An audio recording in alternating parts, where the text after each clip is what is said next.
Kia ora koutou. So yes, as introduced, I am Andy. Let me flick over. I am Andy, and I love board games. As you heard, I have over 73. In fact, I am a bit of a board game nerd. I am the kind of nerd who likes to track his plays online. So I keep a record of all my statistics, my scores over time. I'm the kind of nerd who often gets into debates online about the exact definition of what a worker placement game is. It can get pretty heated. I am the kind of nerd who likes to actually play board games solo. And you probably think that board games are supposed to be like a social thing. But actually, a lot of board games these days come with a solo mode. So it's like a little deck of cards and a flowchart system, which allows you to simulate another player. Yeah. It's fun. It is fun. You know, it's sort of like doing a jigsaw or a Sudoku or something like that. It is actually a cool wee intellectual stimulation that you can do that is kind of away from the screens, right? While my wife reads Agatha Christie novels in bed, I'll often sit next to her reading the rulebook for a heavy Euro game. So the point is, I'm a bit of a board game nerd. But a few years ago, I had this idea for a mechanism which I thought could be included in a board game or a game of some sort. And I wanted to know, how do I get this mechanism and turn it into a game and then turn that game into a product? And so here I am a few years later, and I have this card game which I've designed. It's called Ulterior Design. It is a light puzzly card game for 2 to 6 players. Plays in about 15 minutes. And yeah, it's a little product that sits on my shelf. It's got my name on it, so that's something that I'm proud of. And so over the course of kind of going through this process of creating this product, I've learned a few things. So I wanted to share a few of those things with you tonight. But before I do, I just want to ask you a question. Can you all just think for me of a board game, just any board game in your head, okay? Now, put your hand up if the game that you're thinking of is Monopoly. Okay, all right, not a whole lot actually. I guess if we had a slightly less sophisticated audience, and maybe we'd have a few more hands. So, good for you. So it's kind of interesting that Monopoly has like such a massive place in our collective psyche. It's almost like the epitome of board games in some ways, when in reality it's just like not a very good game. Does anyone here actually like Monopoly? No. Yeah. So to me, it's kind of like Starbucks or McDonald's. It's like it's a brand that everyone knows, but no one really loves. Yeah. It's kind of interesting. Does anyone know the story of how Monopoly came to be? So this woman called Elizabeth McGee in 1902 comes up with an idea for a game she calls the Landlord's Game. So the Landlord's Game is designed to teach people about the economic principles of a guy called Henry George. So he's an economist who thinks we should tax people for their land because that will mean that we can kind of lower the gap between people who own land and people who are tenants of that land. Actually quite interesting stuff. But the point is, the game is actually not designed to be fun, it's designed to be educational. And actually educational in the particular way that if you end up hating the game, then she's kind of achieved her goal, right? Yeah, so I think that explains quite a bit. Yeah, Elizabeth McGee. So what happens though, in 1933, this guy, Charles Darrow, comes along and plays a game and then just basically rips it off. So this is the Landlord's Game. He just steals it and calls it Monopoly, puts some new art assets on it and sells it to the Parker brothers, going on to become the first millionaire board game designer in history from something he's just stolen. Kind of like how my brother-in-law stole Park Lane from me last time we played Monopoly. Not that I'm bitter about that. Anyway, now there's like it's the third best-selling board game in history after like chess and checkers, which probably don't really count. And it's like there's over 1,000 editions of Monopoly that you can buy, including Ototahi Monopoly. Has anyone seen Ototahi Monopoly? Yeah. Anyone bought it? Actually, I won't ask that. In Ototahi Monopoly, you can buy the Court Theatre, and you put a hotel in it. Yeah, I don't know if it's better or worse than a Wilson's car park. There's also you can buy the Avon River. So, or otherwise you can buy punting on the Avon, which is different to the Avon River. So, I don't know. I'd stay away from those if you want to avoid E. coli, right? Anyway. I'm not here to talk about Monopoly. I want to tell you about my board game design journey. So this is the game I've designed. It's called Ulterior Design. So as I said, quick puzzly card game. It is about competitive interior design. So the goal is to have the trendiest home possible. So you've got to get the right number of plants and lamps and paintings in order to stay on trend throughout the game. Yeah. So now, this is one game that I've come out with, and I don't know if necessarily publishing one game that's been rated a total of 7 times on Board Game Geek makes me an expert in board game design. But I do think I've learned a few things along the journey of kind of creating this thing. And so I wanted to share a few of those things with you tonight. And maybe some of these things that I'm going to share with you have a deeper application, not just to board game design, but to life in general. Probably not, actually. My first tip is join the conversation. So I think with any creative endeavor that you're going to get yourself into, it's really important to realize the conversation doesn't begin with you. Like with any conversation, if you jump in kind of halfway without understanding the context, you risk either saying something that everyone's already said or just kind of something out of left field that no one really understands it. So if you're going to be designing board games, then I think it's really good to be playing lots of modern board games so that you can kind of understand the idioms of modern board gaming. The more of them, the better, I think. That's at least how I explain all my board game purchases to my wife anyway. So does anyone know the terms theme and mechanisms? These are sort of the two parts of board game design, I guess, or board games. So theme is the stuff you're like pretending to do in the game, whereas the mechanisms are the stuff you're actually doing. So for instance, in my game, the theme is interior design, but the mechanisms are card layering, hand management, and like tableau building. Whereas, say in Monopoly, the theme is capitalism, and the mechanisms are like rolling dice, negotiation, and fist fights, right?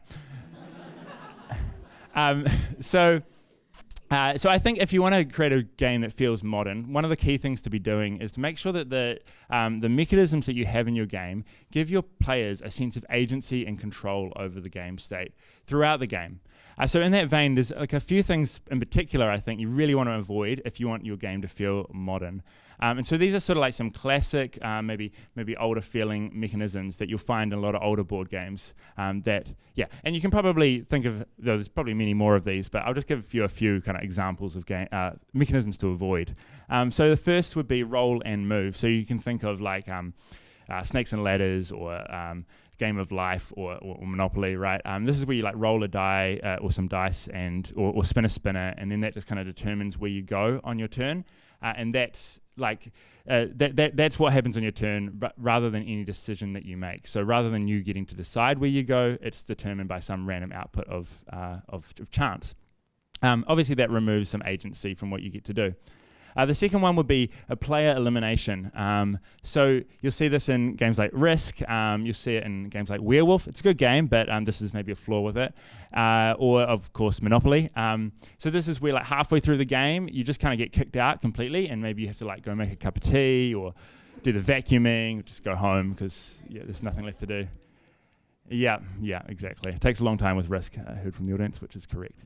And then you've got lose a turn. So this is a classic. Uno, you'll see this, and then Monopoly. Probably getting an idea of how I feel about Monopoly at this point.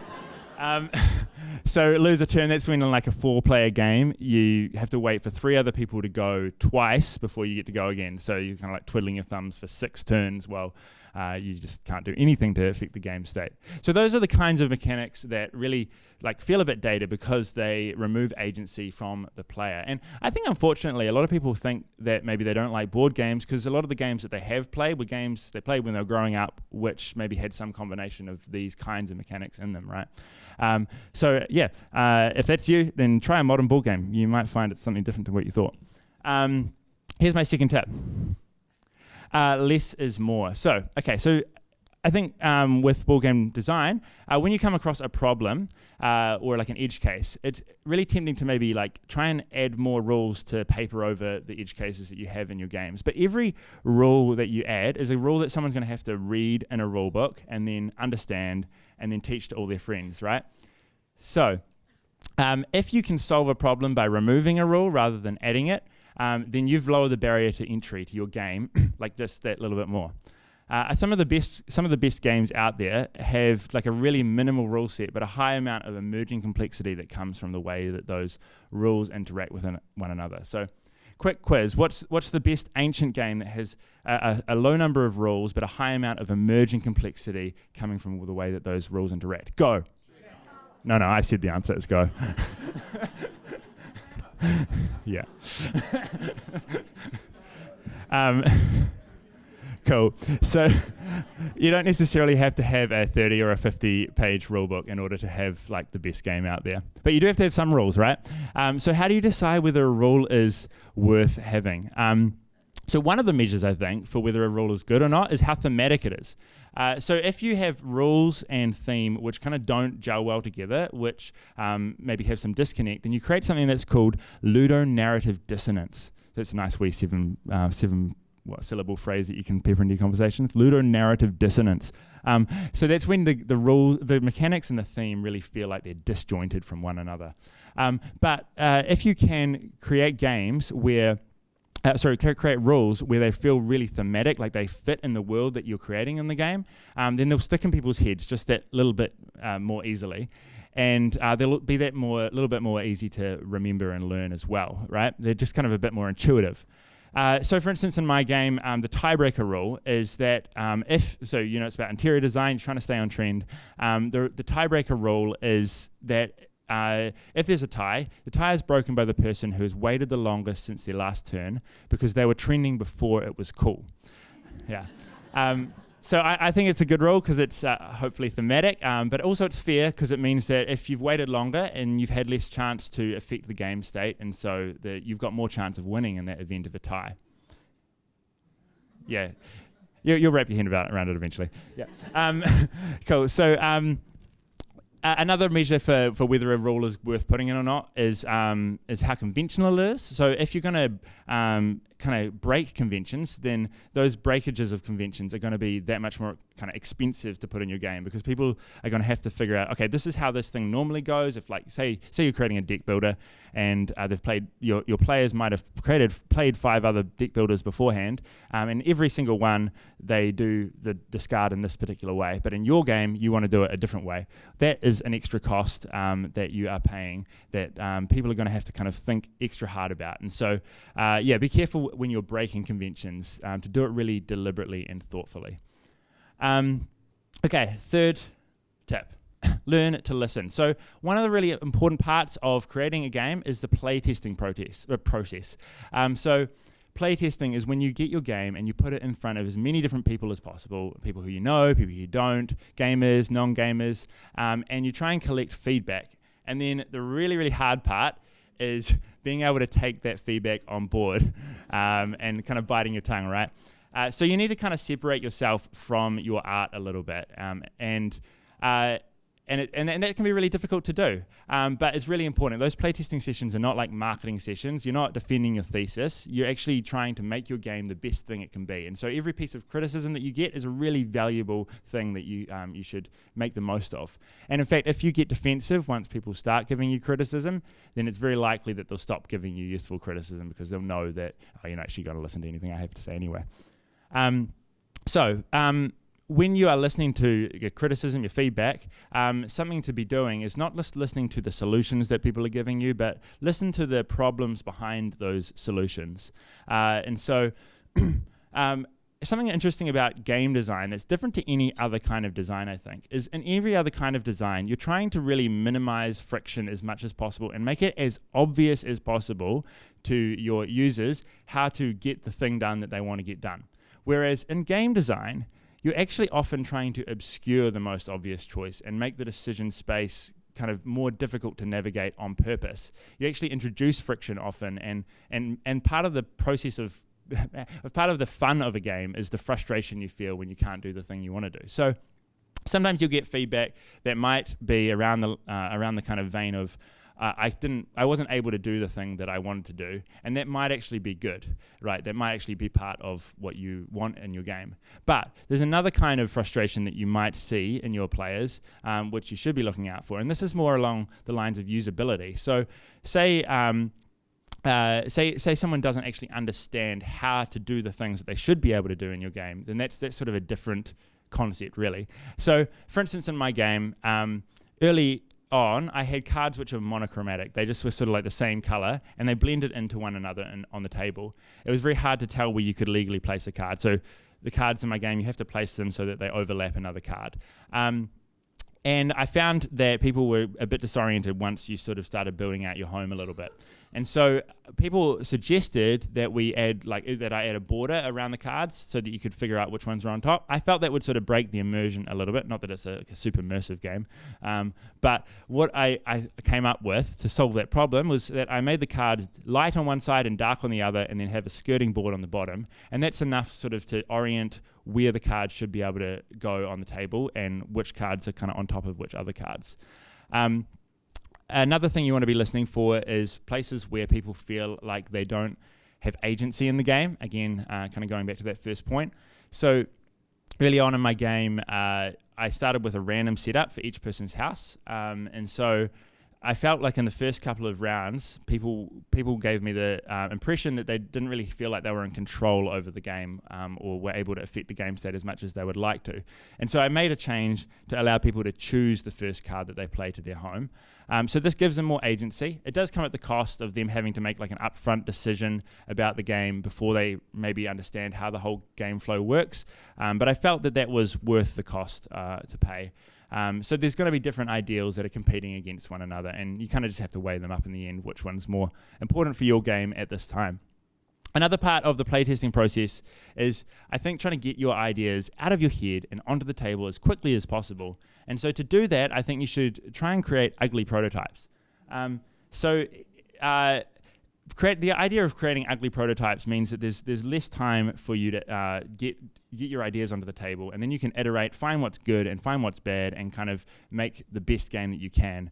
If you spend a lot of time just making your prototype look really, really good, then you might get it to the table, and it's not until then that you find out actually there's not much in there's not much in this.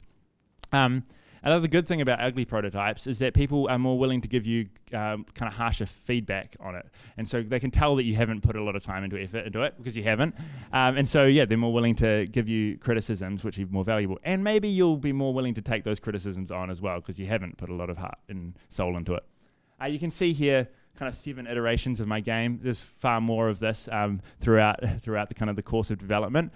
And you'll see up there, the top right corner, there's kind of a clip art guy, looks a little bit like me. As I said, make your prototypes as ugly as possible.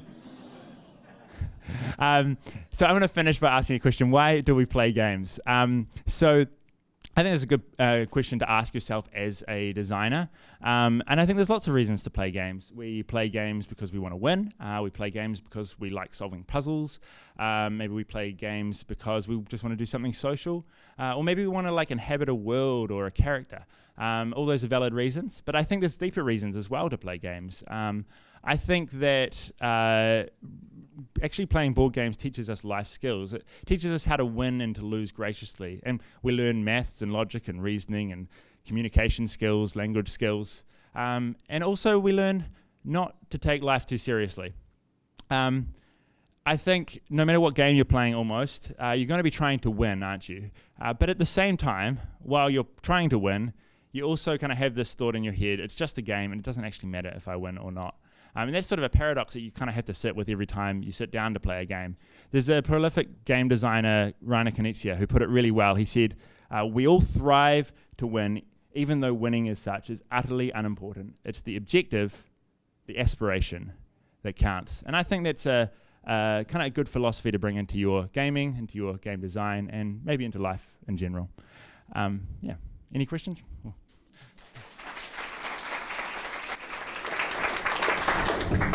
You said that Monopoly's after chess and checkers, but that doesn't really count if you're Japan.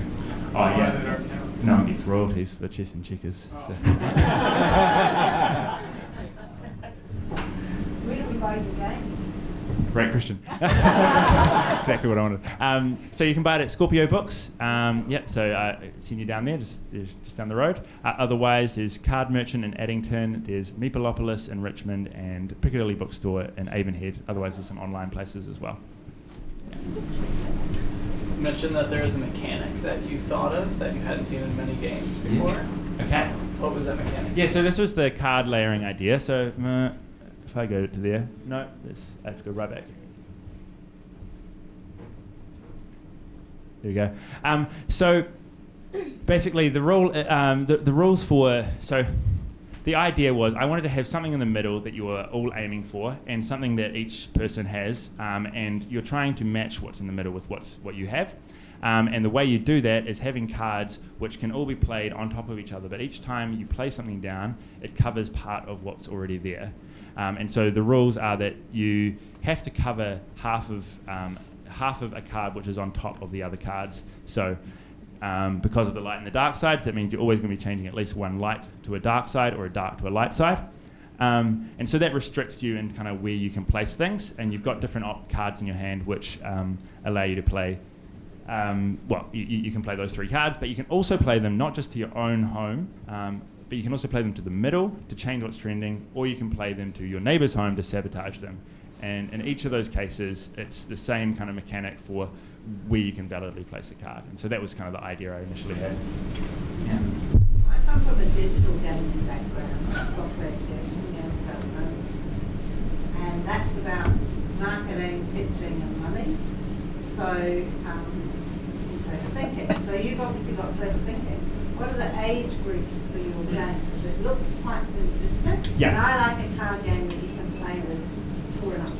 Yeah. But it gets more complicated as you go. Can you play with younger people in your game? Or? So 8+. We've tested it with 8+, and that sort of was our goal. There's a bit of maths and stuff and logic and stuff, which probably doesn't often translate. But if you've got a smart kid, then go for it. I love your design. I think it's beautiful. I'm not understanding your gameplay. So do you have to be smart to play your game, or can you do like me, go smack and play? Hopefully. So the goal is 8-year-olds can definitely play this, right? And so that was the goal, to be family friendly. And there's a few parts to, if you want to create a game for families, it's quite different to creating a game for kind of older hobby audiences. Part of that is actually language independence. So there's no text on any of these cards. So actually you can do it from the pictures. Yep, you could play with someone who doesn't speak English if you want. Well, you have to teach them the rules, but other than that, so that's good for kids often. And also, there's a question about who can win the game, which yes, only one person can win. But so there's something called the cursed problem, which is around there's an idea of cursed problems. Well, it's sorry. Actually, I should be repeating these questions. By the way, did everyone hear it? Yeah. So there's something called the cursed problem, and this is basically around the idea of who should win your game. So if you've got a game that is completely based on strategy, then you'll find that if you have the same group playing it over and over again, then the same person will probably end up winning over and over again, right? And so some people don't like that. Some people love it. Some people don't like that. and one group that doesn't tend to like it is younger kids. So if you're creating a game for younger kids, one thing to do is to add some elements of chance which allow them to perhaps win even if they have a suboptimal strategy. And so that is one part of the game design. Yeah. As one of those people who taught Monopoly and one of those unsophisticated people who taught Monopoly and is totally not sore about that statement, your recommendation for a game to bridge the gap between something like that, Main Street, and something like yours to completely novel? So the question was, as somebody who thought of Monopoly, and sorry, I didn't mean to dig at you. I would have thought of Monopoly. If I thought of Monopoly, and it's maybe my experience, which is great. And I'm more interested in where to go now. One good option would be Ticket to Ride. That's a great kind of game to get into modern board games. I think my game is approachable for people. So $25. But yeah, no, I'd say try Ticket to Ride is a good kind of starting step. Maybe Splendor would be another good one. Yeah. What's your favourite game? My favourite game. Okay. So my favourite game is a game I wouldn't recommend for getting started. It's called Gloomhaven, which is a box about that big, and it's a campaign game which you play over the course. I think my wife and I have played about 70 games of it so far, and we're not finished yet. But it's great. It's great. If you're interested in it at all, start with Gloomhaven Jaws of the Lion, which is like a simpler 20 game version of it rather than a 50 to 70 game. Another favourite of mine is called Paladins of the West Kingdom. But yeah, I've got lots of favourite games. What's the difference between a card game and a board game? Because yours looks very much like a card game. Yes, okay, yeah. That's a good question. What's the difference between a card game and a board game? I see board game as an umbrella term to describe both card games and board games. But yes, my game is a card game in that sort of more specific terminology. You could sort of use tabletop games to be broader, but tabletop games also includes RPGs like Dungeons and Dragons. So I tend to just use the word board game to refer to both card and board games. How long did the process take? Was this something you dreamt up many, many years ago and it finally came to fruition? I think I came up with it around the pandemic, so not maybe 2-3 years, I guess. I should know that off the top of my head. I don't know, the last few years kind of blurred into one, haven't they?